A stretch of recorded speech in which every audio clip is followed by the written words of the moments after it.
Welcome, greetings, konnichiwa, to the Bad Boy Sports Podcast with your man Fonz. I'm calling. And before we get started, my partner in crime here has a birthday coming up tomorrow. He's gonna be 47. So let's, So, y'all set up his happy birthday wishes, man. I'm gonna go ahead and say early happy birthday to you, bro. Appreciate it, man. Keep on climbing. That's the best I can give you, man. Keep on climbing. I'm trying to climb there now and then. My foot might slip and a piece of branch might fall off the tree. So. I think everything good, Oh yeah. Right. Don't turn up too hard, man. Don't turn up too hard. That's all I'm saying. Man, I'm feeling I feel a turn up on the Lord, boy, I'm gonna have to pull you up off the floor. Feel something creeping. Good God. Oh man, that boy. Hey, celebrate, man. Because you about to be 22. Yeah. Man, I remember when I was 22, boy. Many moons ago. But man, for real, happy birthday. Y'all make sure y'all wish my man's happy birthday, man. You know what I'm saying? Because this is it. You get one more next year. So yeah. Y'all welcome to the show, everything. Thank y'all to the subscribers. Thank y'all for the people that's viewing. I seen a lot of views on the video that we posted last week. So we appreciate you guys for that and everything. All right, so it's a lot of news that transpired over the past 7 days. Before we get into the meat of it, we can go ahead and bid farewell to Chris Carson, the running back from the Seattle Seahawks. He retired today because his neck was worn. He retired after 5 seasons due to neck injury. And, had a career. He was okay. I mean, I ain't really hear much from him, but from what I heard from him, he was pretty much okay. The next one is Joe Burrow is going to have surgery, so he's going to miss training camp. Training camp? Yeah, he got appendicitis. I saw that earlier. And then we was talking about it on the after party. If you're not on the after party, go ahead and get up there. Yeah, he's got appendicitis, so he's gonna be out for a minute. They're gonna take his appendix out, and he got to heal up from that. And I think that's it when it comes down to like the breaking news. Julio Jones going. Oh yeah. Julio Jones to the Bucks. Yeah. I don't see, honestly, with that one, I don't see what type of impact he gonna make just because of his health. Like, he missed a lot of time last year, and he really didn't. Now, if this was about 3 years ago, I would already pencil in the Buccaneers in the Super Bowl. That's just me. But due to his health and his availability, because the best ability is availability at this point. I mean, he might make some noise. He might do like Odell Beckham did, come on late in the season and push him over that hump. But, I think that's for the breaking news. But all right, so I'm a little topsy-turvy today because we had an anonymous, and y'all keep that word in mind, anonymous NFL defensive coordinator, and speaking in regards to one Lamar D. Jackson, he says he doesn't give a, if he wins 12 league MVPs, he will never be a top tier quarterback. And that came from who? See, here's what the punk did. The punk didn't put his name on it. He remained anonymous. Oh, okay. So, and this is his rationale. He says, and I'm quoting, if he has the pass to win the game, they ain't winning the game. That is an all-out lie. He said that he also goes on to say he's so unique as an athlete, and he's a really good football player, but I don't blink if he wins the league MVP 12 times. I don't think he'll ever be a top-tier quarterback. He'll be a top-tier football player, but not as a quarterback. I have 32 problems with that whole statement. First of all, why didn't you put your name on it? Like, see, this could go either way. Either that defensive coordinator has the Ravens on his schedule coming up, or Lamar has already done them dirty. Right. This goes back to when Lamar was drafted, the whole Bill Polian thing saying that he should switch to wide receiver and all of that BS. And I'm like, bruh, what more does this brother have to prove?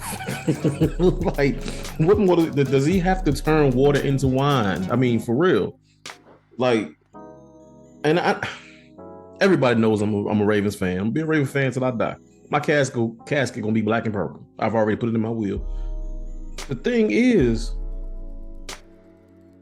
at the end of the day, I mean, yeah, he has his faults, just like 31 other quarterbacks. Everybody has their faults. But there's criticism and then there's straight up hatred. And it's a fine line in between the two. And if you can put something out there like that and then not put your name on it, that's coward move. That's something else we call out there in the street. Man, I ain't gonna say it because it's a family show. But family show. But I mean, you can have that one, man. You can, because if I talk about it, I'll talk all day.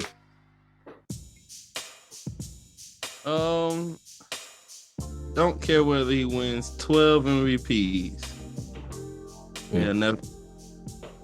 Yeah, never be a top tier quarterback. That's tough. It sounds like it's a hatred thing going on. You know, a lot of people don't have a lot of faith in Lamar. And, you know, it's kind of expected, but it's not expected. He's had success with Baltimore. He's shown that he can win games with his legs and his arm. Mm-hmm. And so, I mean, he's been having production.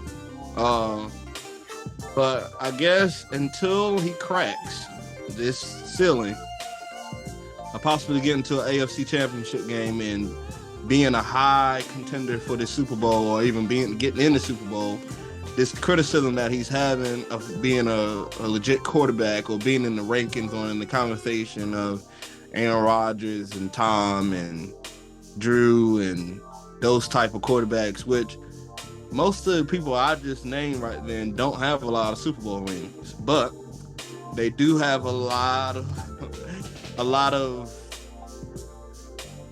like history behind their name, and that takes time. Yeah. This Lamar Jackson's fourth year? Yeah, was going into fifth year because he's up for contract now. And you know, he came in under Joe Flacco. His first start, I believe, was in the playoff game, if I'm not mistaken. No, his first start was against I want to say the Bengals back in 2018. I want to say that. The Ravens at the time was like 4-5, and he went on like a 6-game winning streak and finished the year 6-1. So that's about right, yeah. And that one loss was the playoff game against the Chargers. Yeah, okay, that's what it was. Okay, but either way, he's still a developing quarterback. We haven't even seen the prime Lamar yet. He's getting there. He's definitely getting there. But yeah, I mean, I feel like he's like he's a top 10 quarterback right now. I'll give him that. Definitely top 10 quarterback. But he's still young. I mean, so that statement of him never being a top tier quarterback is just, he was just saying that. Whoever that defensive quarterback was, he was just saying that. Because nobody can say that until the book is written. Now if he plays for 15, 17 years, he's still in the predicament that he's in now. Then we have if he plays 5 more years and we're still having this discussion, then okay, I would be one of the first fans to be like, all right, y'all got it, because he just ain't it. But it's getting out of hand. To even say something like that, but sounds like to me that the defense coordinator don't like him. Probably make him work too hard, because you got to cover 9 holes when you play the Ravens. I mean, pretty much. And then have a good running game. The quarterback can scramble. They throwing the run. I mean, it's just the schematics to try to beat this team is not easy. So I wouldn't. I mean, I would say the same thing too if I had to play him. I mean, Mike Tomlin would probably even say it in the locker room. But he wouldn't dare get online and say some junk like that. Yeah, I mean, there's no telling what could be said, but this time it was just advertised. So yeah, and you don't realize, in football, them guys talk junk out there, man. I mean, football is not a friendly sport. Nobody's gonna say hello, how are you doing out there? I mean, really, it's a very competitive game. So I mean, there's a lot of hurtful things said. I doubt if it even bothered Lamar about what somebody else would say about him or anybody else. It's just a bogus comment. That's all. I don't know, because he did clap back at Bernard Pollard a couple of weeks ago, as well as what's his name, Chris Sims from NBC. He did clap back. I mean, but he been hearing this all throughout his whole career. You're right. Even the whole he's a running back dynamic. He been hearing about this since he got out of college. I mean, but at the end of the day, I really feel like Lamar is going to use this as fuel. Regardless if it's an anonymous defensive coordinator or whatever, I feel like he's going to use all this as fuel. And honestly, as long as we make it out of training camp pretty much healthy, oh boy. I mean, hey, I'm gonna be honest, we might not go to the Super Bowl, but you're gonna know you played the Baltimore Ravens. That's all I'm gonna say. You're gonna know we were there. But let's move on. So speaking of another quarterback that just got a monster deal, Mr. Kyler Murray got his extension with the Cardinals after scrubbing his social media of anything Cardinals related. He got his deal. His deal is $105 million fully guaranteed and $265 million total over the next 7 seasons. Murray has been scheduled to make $5.3 million this season with a salary cap number of $11.4 million. And the Cardinals had already picked up his 5th-year option in 2023 that guaranteed a salary of $29.7 million. Sounds good, right? Yeah. But here's the kicker. This is what made it bad. I feel like they kind of embarrassed the man though, because a clause in his contract says that he has to dedicate 4 hours daily of independent film study. I said, wow, that's the first time I ever heard a contract having those types of stipulations. So that tells me one of two things. Is it the Arizona Cardinals thing? Or is it a Kyler Murray thing? I think it's a little bit of both. I believe so. Number one, I think it's a Cardinals thing because the way the quarterback market was, they couldn't afford to go for Aaron Rodgers. Nah. He stayed in Green Bay anyways, which that was a dumb decision. But anyway, he ended up staying. Just the way the free agency played out with the quarterback situation, I didn't see the Cardinals really picking up anybody. I believe they should have kept Kyler Murray, and this is why. The man has had 3 successful seasons, starting at 2018. He's had his winning record is still shaky. He's 22, 23, and 1. Win record and has 1 tie, but he's got a completion rating of 66.9 in his career. He has 24. He had 24 interceptions this year, 24 touchdowns, 10 interceptions, this year, and had a passer rating of 100.6. And he's been having a pretty high passer rating, a pretty decent touchdown interception ratio. He's been playing clean ball, and this year really showed that he could play some. That's because he got D-Hop. He had D-Hop. He had Larry Fitzgerald. James Conner had a great year. I mean, yeah, he had complimentary pieces around him. You know what I'm saying? Yeah, he did. And I mean, and it showed without them that he couldn't win, because I believe when D-Hop went down, they lost. Yeah, it's like injuries and COVID kind of did the Cardinals in. Even though they still made the playoffs, they had a rough showing against the eventual Super Bowl champions. So The Cardinals went 9-0. They won first 9 weeks of football. Matter of fact, I believe did they reach 10-0? I believe they reached 10-0. I don't remember them going 10. I want to say like between 7 and 9, they went, like 7 or 9 straight. They have a stretch of win. And I like Kyler. I like Kyler sometimes. When he first came in, I really didn't think he was going to last long. For one, the way my team played him, man, that was one day. But I mean, it just didn't look like he could get the ball off fast enough for the pass rush. He is an undersized quarterback. He's like 5'9". He's a little guy playing a big role. So and he's he didn't give me the vibe at the time he still doesn't give me the vibe of Drew Brees, because that's the next like shortest quarterback ever. Right. Hustle. But I feel like keeping Kyler was probably one of the best options. Number one, he already knows the system. Number two, they really didn't get really too many people outside of Christian Kirk. He moved on. They traded for Hollywood Brown. They traded for Brown. So I mean, they added some pieces, got rid of some old pieces. And I feel like that's probably one of the best bets. Is probably keeping him. Now, what this is for the future quarterback market? We were just talking about Lamar Jackson. Lamar Jackson hasn't got his deal yet. And I believe this deal right here with Kyler makes him the second highest quarterback. Yep. I believe Baltimore needs to go ahead and give Lamar Jackson his money. Lamar Jackson has had way more success than Kyler Murray, just in my opinion. But it's definitely going to set the market for all these other guys like Josh Allen. Patrick Mahomes got his money, Ben had his money, but he may get money now. All them guys that kind of came out between 2018 until now, it's kind of setting the market for these guys, which is a big deal for these franchises, because someone's want to get their money, everybody else want it.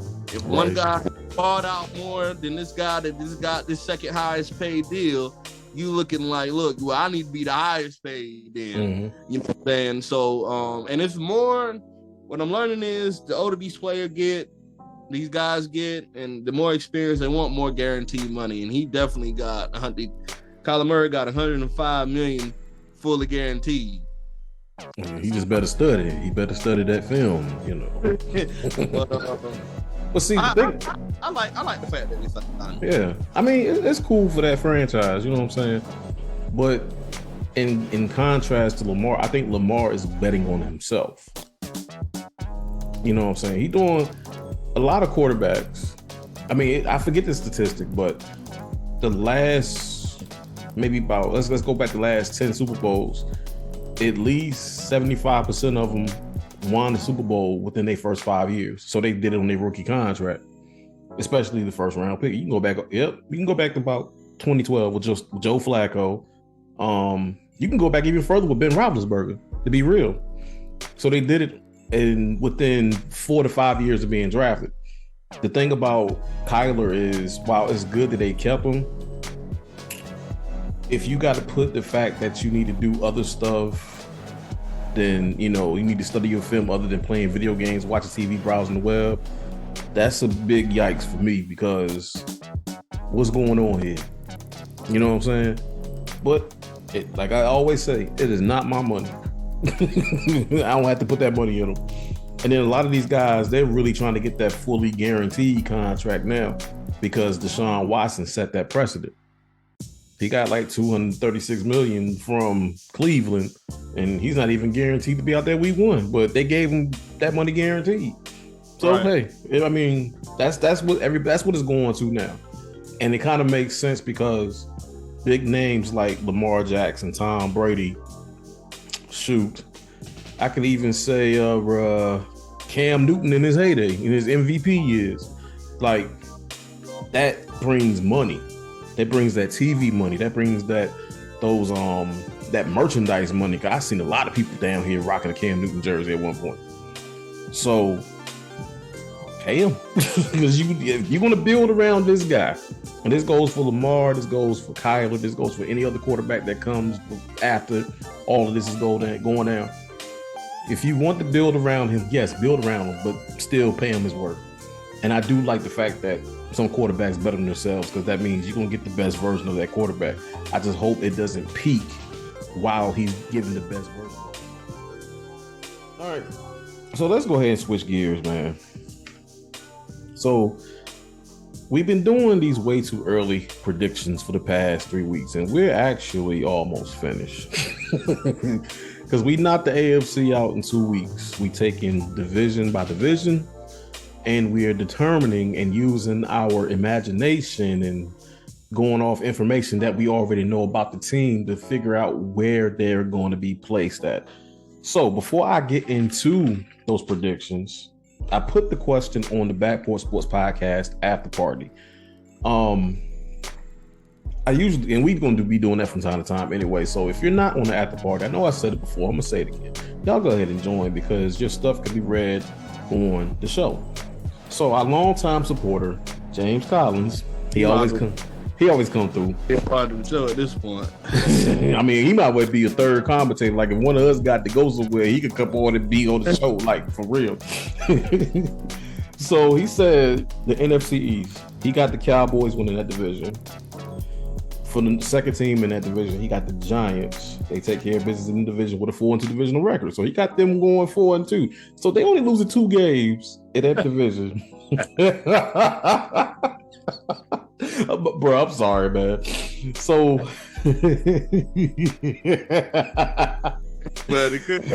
he got the Eagles at number 3.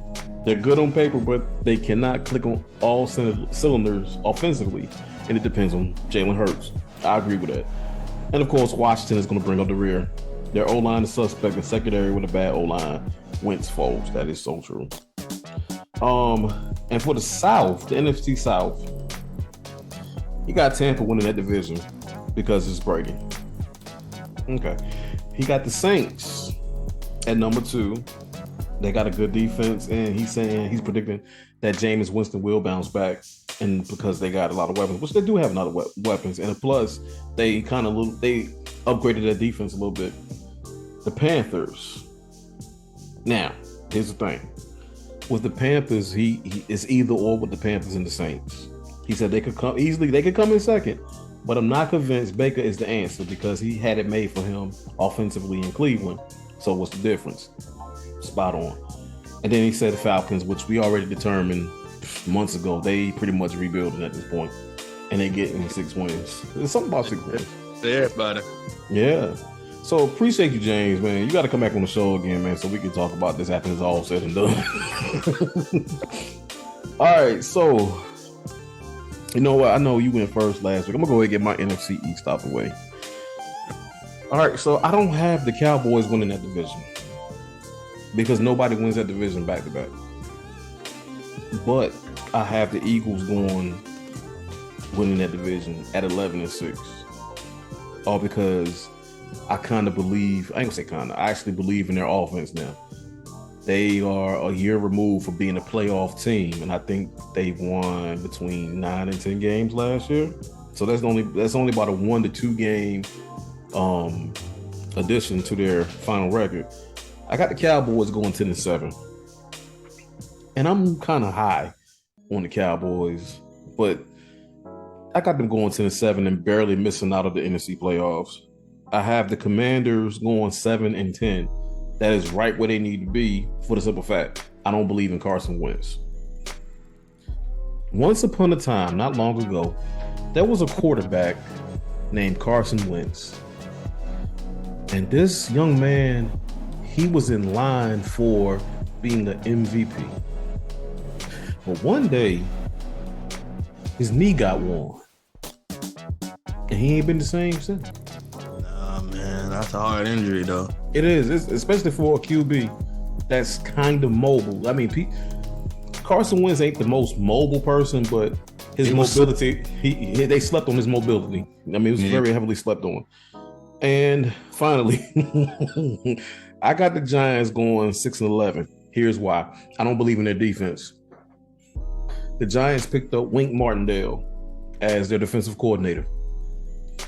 Wink Martindale does not know how to make adjustments. His scheme is very blitz heavy. You're going to see a lot of cover zero from the New York Giants this year, especially if they cannot stop the run. If the Giants cannot stop the run, all you're going to see is blitz, blitz, blitz, and that is going to eat them up. Now, if Wink Martindale learns some new tricks, I might push him up 2 games. I might push him up to 8-9, but I don't really see them going 4-2 in that division.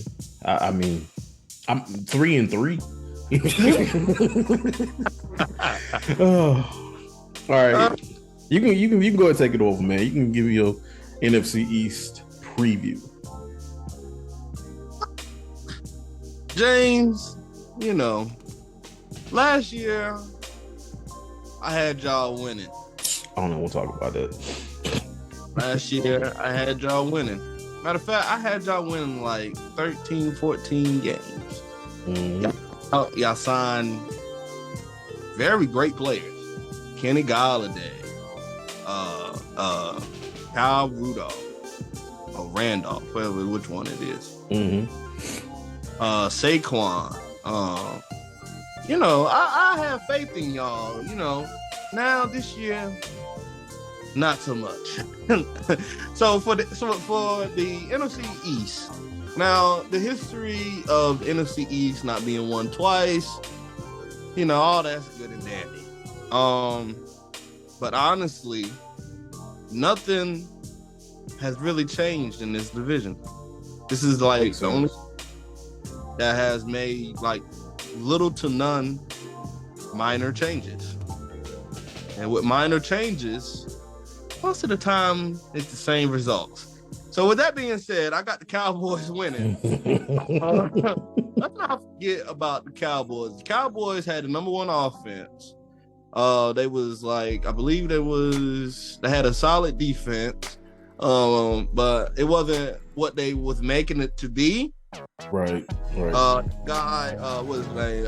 Trevor Diggs. That's his name. Was making all them interceptions and everything, which is good and dandy. But he ain't do that all the time. Sometimes he beat. Sometimes he giving up yards. He do that all the time. But I got the Cowboys going number 1 in that division, finishing 11-6. Right now with these other 3. You got to say the Eagles are the best out the bunch though for the rest of. Okay. So I got the Cowboys, the Eagles going second because for one, I like their offense. It all depends on how Jalen Hurts can get this thing together for his 3rd year. Yep. His 3rd year. Yep. So this really depends on Hurts. Now, honestly, I like Jalen Hurts. Me too. He's still young. He's still developing. We was just talking about that with Lamar. But I like Jalen Hurts. I like what they did on the offensive side of the ball. Their defense is pretty solid. So I believe they can push for second, even probably, I don't know, because with the Cowboys and the Eagles, it's kind of like, Now, granted, like the Cowboys have been beating the Eagles for the past few years, but I really feel like it's gonna be an uptick with the Eagles. I don't know why, but I just feel that way. So I got the Eagles going second. For 3rd and 4th, I'm gonna go with Washington. I got Washington coming 3rd. Washington coming 3rd for the simple fact, even though they O-line is not all that great. The secondary was bad, and they got Carson Wentz. I feel like with the defense that they have, with of course Chase Young, though I on the pup list today, but I feel like he's the heartbeat. He is the heartbeat of that defense. That's at least 6 to 7 games. Man, they might win by a field goal. They might win just because they went for 2 points. Either way, they can get at least 6 to 7. Right. Got them coming 3rd. Last is the Giants. Now, for one, y'all O-line really, isn't all that great to me. Anyways, not to me. And can my man Saquon Barkley get back to form? Exactly. That was my second point. Number two, Barkley. That's a huge deal for y'all. Y'all really should be a run first team. But with him being injury prone right now, him battling all these injuries and stuff, it hasn't been like that. Saquon. And honestly, with y'all signing Jason Garrett as the head coach, the former Cowboy, I just tough for you guys. And that hurts me to say because, like I said last year, I had faith in y'all. But y'all you and me both. I got the Giants coming forward, respectfully. If they do, the highest they can go is third.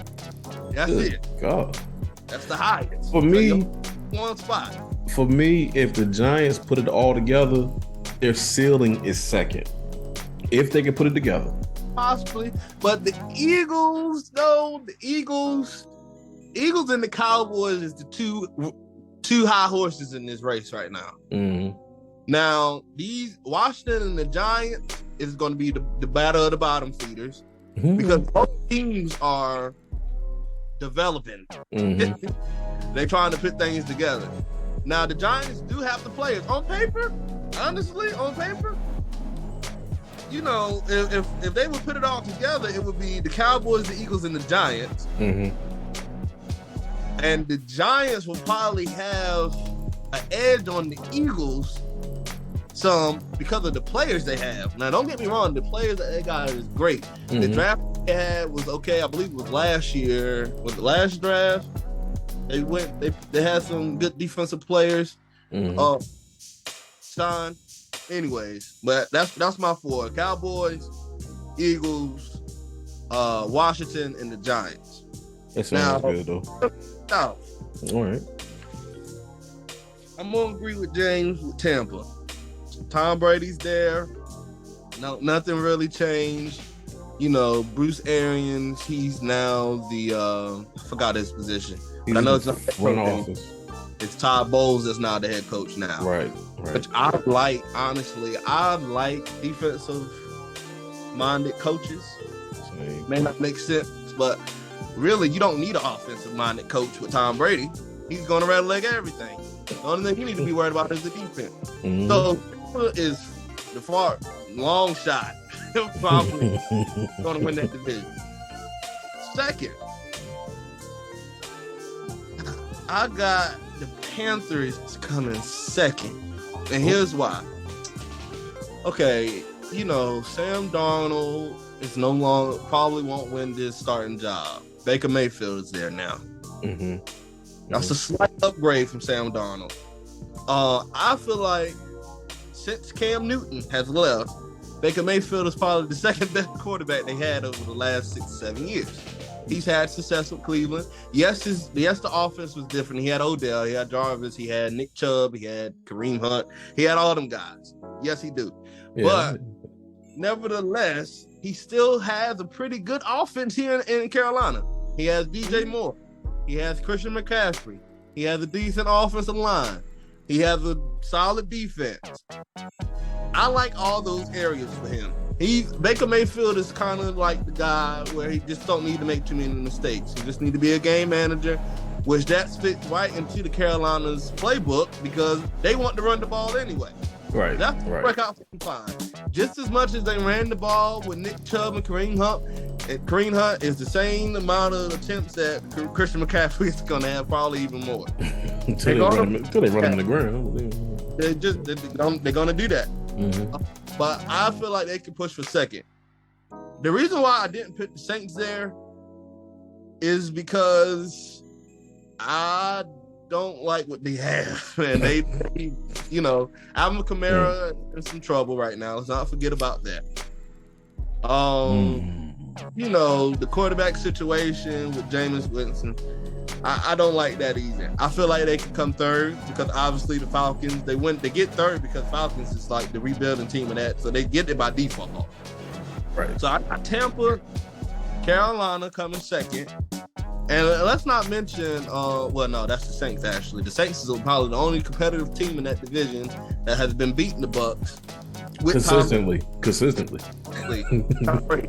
So I feel like it's really a two-head race with the second place between the Saints and the Carolina Panthers. Mm-hmm. The Saints obviously have a better finesse defense with Cam Jordan and them guys out there. I like the defense. I believe they even don't they have Teran Matthew? Yeah, they signed the Honey Badger in free agency. So I like the defense more. But the system that the Carolina Panthers have with them running the ball, possibly getting DJ Moore a few looks, and Robbie Anderson, he don't look like he's interested at all. He look like he might retire. He been working out with Lamar Jackson. I'm just saying. I think him. It's between the Saints and the Panthers, but I'm gonna pick the Panthers. Mm-hmm. So I got Tampa, Panthers, Saints, and the Falcons. Of course, they done got rid of everybody. They didn't even got rid of their long journey quarterback with Matt Ryan. That's the top for me. That means you're starting completely over. It wasn't like he said that he was gonna retire. It's not like he said, anything happened with him injury wise. He was just y'all traded him. Old news. I mean, Matt Ryan, he had his run. He had his run with the Falcons. Honestly, he's probably one of the most unachieved quarterbacks I ever seen in the league. Yeah. With all the pieces that he had Julio, he had Roddy White, he had Tony G, he had Mike. He just never had a defense though. Always had offense, and then he had a pretty decent defense at sometimes here and there with the Falcons. Mm-hmm. That year he was in the run for MVP. What'd he do? Froze in the Super Bowl. Falcons definitely the rebuilding team. I do feel like they could possibly go 7-9. Maybe. We gave him 7-10 now, but 7-10, yeah, 7, yeah. But with the Saints, it's really a tough battle between the Saints and the Panthers. Mm-hmm. Tampa, I feel like they're gonna outright win it. I'm sorry. The Tom Brady's there. They don't have a few players there. Did they have Mike? They still got Mike Evans there. Mm-hmm. Chris Godwin is still there. They just signed Julio Jones, which Julio Jones isn't the same player he was previously. If he can stay healthy, I feel like he'll be that third manageable guy in the slot or something like that, on thread or something like that. Now it's more about his hands and his strength right now. It's no more about his speed, even though for his size at one point in time, long ago, the man can move. But, you know what I'm saying? That division is a three-headed race, really. We just was talking about how the Saints been beating Tampa. Even when Tampa had everybody, the AB and everybody. Got a trial call quest. No, they got their number. I real good the Saints they respect. They know how to beat Brady. They know how to beat the Bucks. Mm-hmm. They ain't scared of them. They stand up to them. Now the Panthers is really like one of those teams where I feel like they might come out a little bit. Baker Mayfield is way better than Sam Darnold. He played in one of the toughest divisions of football, y'all. So and he kicked butt sometimes, I will say. He put a whooping on the Steelers. He put a whooping on some of the other players. The team was in the AFC North a few times. So Baker Mayfield is okay. When he had a good solid coach, he went to the playoffs. Right. I don't know how he'll be with this new system with Carolina and everything. I don't know. You gave him the benefit of the doubt. I ain't even gonna lie. They can pop the second, worst third. But those are my predictions, though. Tampa, Panthers, Saints, Falcons. All right, so I like the way you did. So it's unanimous. Tampa is going to win that division. I got them winning 12 games, so 12-5. I have the Saints winning 10 games based on everything that you just said. I like their defense. I really like their defense. The only thing I'm concerned about with Tampa is that since they didn't decide the Ndamukong Suh or JPP, are they going to be able to stop the run? When you get down to be late November, December, can you stop the run? Because team, they playing the AFC North. We're going to run the ball down your throat. That go without saying. Can you stop it? I'm gonna put my line against your line. Can you stop it? But I got them going 12. I got them winning 12 games. The Saints, I got them winning 10. But like I said, I'm a believer in their defense.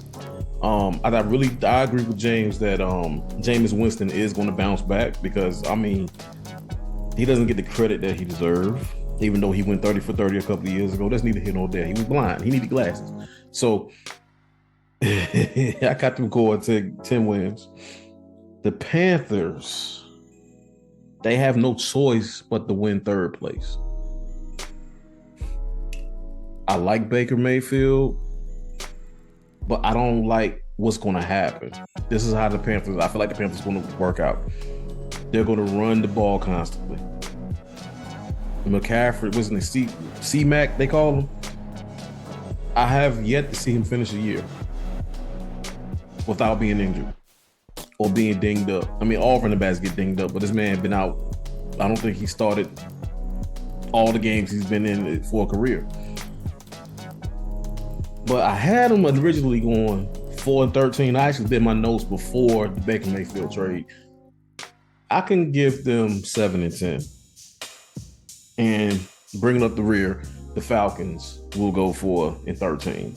I cannot, in good faith, give them 6. Not with Marcus Mariota. Can't do it. I don't care if they do have Kyle Pitts. I can't give them that many wins. I don't know. You know, these times, this football thing is different. To piggyback off your original thing, we do bloopers here all the time, y'all, so our bad.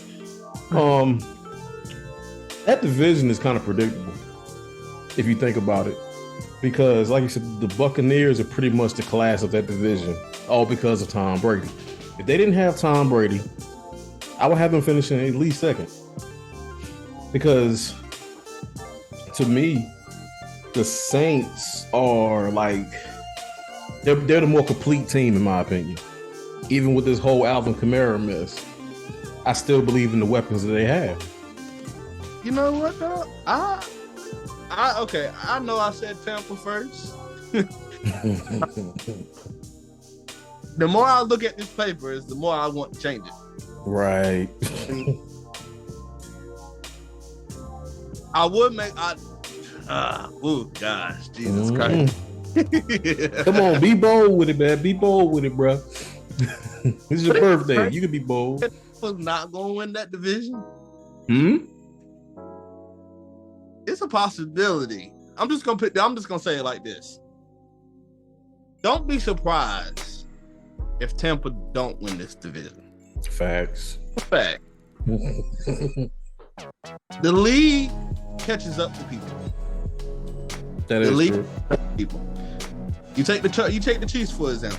It took time. It took several years, at least about 2 or 3 years, for the league to actually catch up to them. But when I really look at the Bucks, I mean, Brady's coming back. I don't even know whether Gronk is coming back. I don't know whether he should come back. He probably will because he just I think he said he done though. I think he really said he done. When I got a like funny feeling, like it's something like superstitious going on. Like I can it's crazy. I can see like the Saints possibly winning that division, Panthers coming second, and Tampa slightly coming in third. Oh, you dropped them into third. See, or second. I feel what you said. But I can't say the Panthers are better than the Saints right now. That's why I had them winning first. But I can't say they. That's a bold prediction. I ain't even gonna try to diagnose that one. That's a bold prediction. I ain't even gonna front. But I it's just that Tom Brady's been playing for a while. Mm-hmm. He's playing against us, AFC North, which is a tough division. May not be all that. You got 2 great coaches in that division right now. John Harbaugh, Mike Tomlin. Right. I forgot what other divisions they play, but it's just, with things, people already got the assumption that they're going to go to the Super Bowl already just because of Tom Brady. Yeah. But Tom can't do it by himself. I don't think he can. I mean, each time, a few times that he's won because of either a dumb play call. That was one. So that's down to 6. Not to mention the first few of them, that he had a pretty decent defense. Exactly. It wasn't have that same defense in Tampa right now? I don't think so. The team has actually changed some. I don't think we can just outright just say, oh, they're going to win because Brady's there. I don't think so. I'm going to make a change right here in the middle of the show. And I'm going to change my prediction. Now, if it turned out the way I did on the first time, I think I should still get credit. But anyways, my first prediction was Tampa, Panthers, Saints, and Falcons. Mm-hmm. My last prediction is the Saints they're going to win it. I feel like they're going to win it. They got the weapons. They got the defense to do it. They'll win it. They can beat Tampa. We already know that. We ain't worried about it. They can win it. They first. Second, I think it would probably be Tampa. I will stop right there. I don't think. Okay. You were talking about Carolina at what point? Second, I did say Carolina. The more I look at it, the more I change it. So, Saints, Tampa, Panthers, and Falcons. All right. That sounds good though. I ain't gonna lie. That sounds really good. Now that you've made your amendment and it's gonna be on video. So, but I mean, honestly, realistically speaking, all jokes aside, I can see that happening as well because it always comes down to late in the season. Right. And then too, if you look at the Buccaneers as a whole, like you said, been a few changes there. It ain't what they used to be. But right.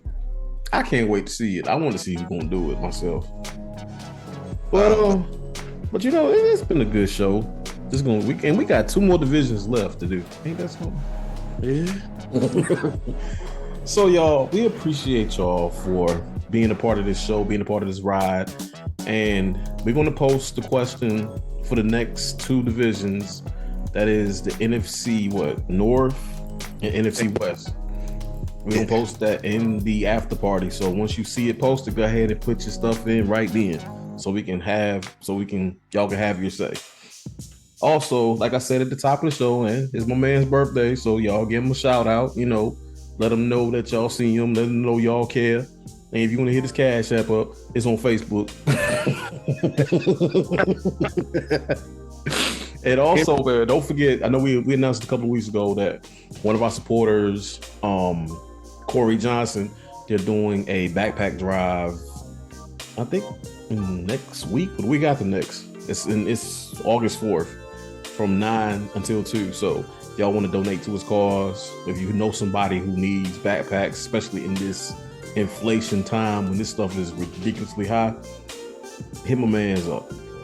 Contact information will be below. Well, with that being said, man, you got anything else you want to add, bro? Nothing else to add. That's it. I'll see you guys next week. Yep. All hearts and minds clear. So, this has been the Backport Sports Podcast with your man, Fonz. And Quan. We out.